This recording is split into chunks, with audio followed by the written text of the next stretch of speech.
Situs Megalitikum Gunung Padang, Kuil Matahari Sundapura.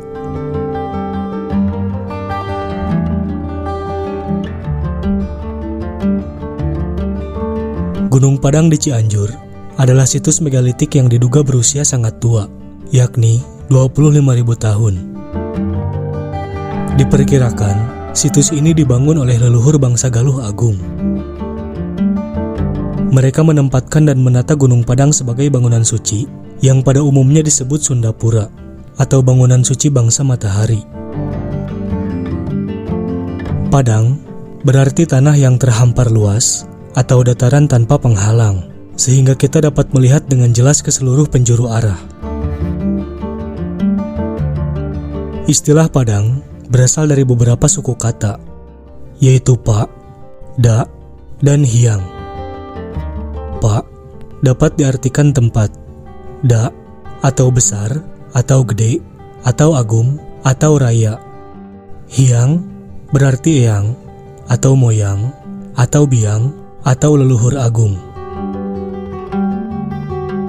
Jadi, kata Padang dapat diartikan sebagai tempat agung para leluhur, atau bisa juga tempat para leluhur agung. Keberadaan nilai Padang di Gunung Padang tak terlepas dari keberadaan para Hyang yang berpusat di Jawa Barat. Dengan demikian, Gunung Padang merupakan bagian dari para Hyang.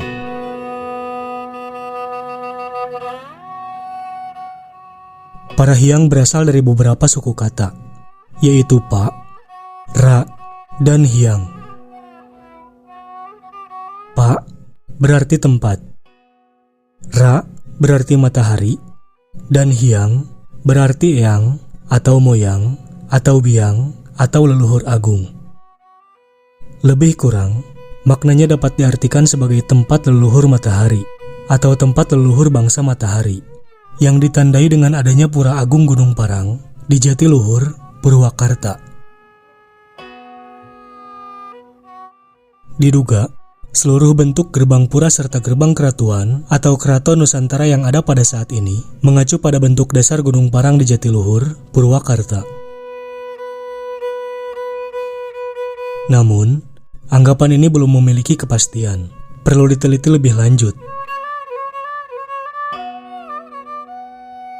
Ajaran Sunda, Sang Hyang Tunggal, atau Sang Hyang Manon, atau Sang Hyang Siwa, atau Sang Guru Hyang, atau Sang Kuryang, atau Sang Batara Guru, atau Ra, atau Matahari, menyebar hampir ke seluruh dunia.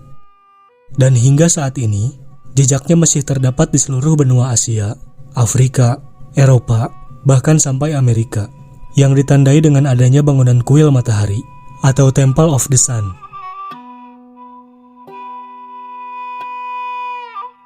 Sementara kata Sunda berasal dari Su, yang berarti sejati, Na berarti api, dan Da berarti besar, atau gede, atau agung.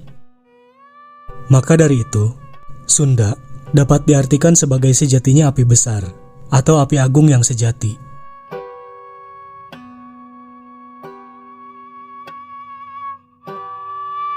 Pada zaman dahulu, hampir seluruh tempat di Parahyangan atau Jawa Barat zaman dulu mempergunakan istilah Ci sebagai awalan nama wilayah, seperti Cianjur, Cibodas, Ciberem, Ciparai, dan lain sebagainya. Istilah Ci di sini berarti cahaya. Bedakan antara istilah Ci dengan Cai yang berarti air. Matahari atau Sunda merupakan bentuk lambang Sang Maha Kawasa yang paling tua, bahkan lebih tua dari planet bumi itu sendiri. Lambang-lambang yang ada di langit adalah ciptaan Sang Maha Kawasa, bukan buatan manusia. Maka, sangat berbeda dengan pola lambang pada agama-agama modern yang direkayasa oleh manusia. Hingga saat ini, tidak pernah ada yang mampu menandingi lambang ciptaan Sang Maha Kawasa yang setara dengan matahari. Bahkan sebaliknya, mataharilah yang telah memberi kehidupan kepada seluruh makhluk di muka bumi. Bukankah itu lambang yang maha dahsyat? Maka itulah sebabnya leluhur Nusantara atau bangsa Galuh Agung begitu memuja dan memujinya. Tanpa matahari, tidak pernah ada kehidupan di muka bumi. Yang ada hanya hening dan kegelapan.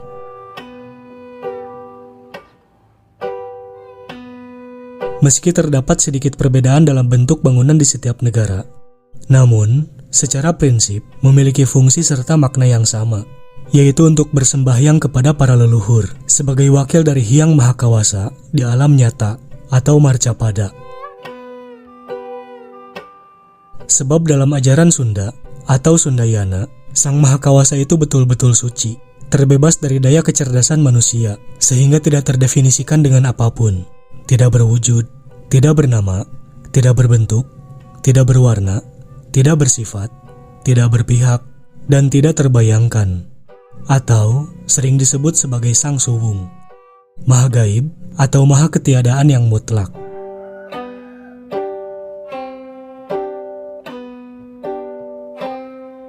Gunung Padang merupakan perlambangan dari titik pusat cahaya matahari dalam posisi lingga, dengan didukung oleh lingkungan atau lingkar perbukitan yang mengelilingi Gunung Padang sebagai yoninya. Hal ini menunjukkan alasan. Itu sebabnya Gunung Padang dibangun di wilayah tersebut. Jadi, bukan secara acak dan tanpa perhitungan.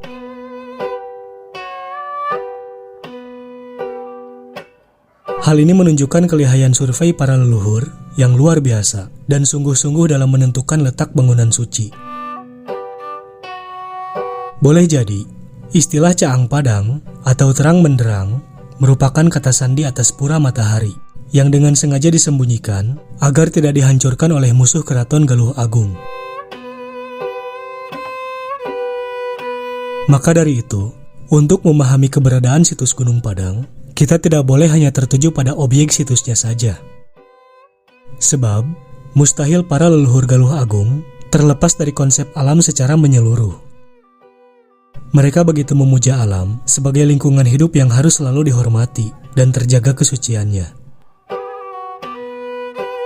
Begitulah kebijakan para leluhur bangsa kita dahulu kala.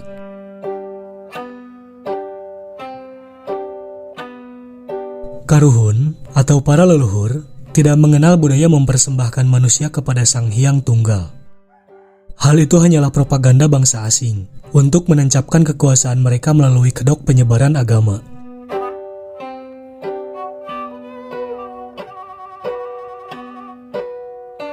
Satu hal yang harus selalu kita ingat, God, Glory, dan Gospel. Dan leluhur bangsa Nusantara telah dicap sebagai penganut paganisme, animisme, dinamisme, dan lain sebagainya.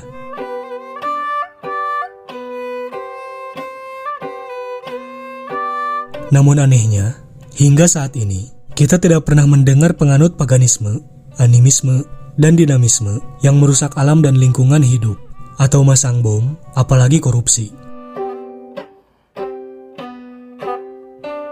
Senyata-nyatanya, para perusak alam, para koruptor, justru 100% penganut agama modern. Maka jangan terkecoh oleh propaganda bangsa asing, meski dalam bentuk ilmu pengetahuan sekalipun.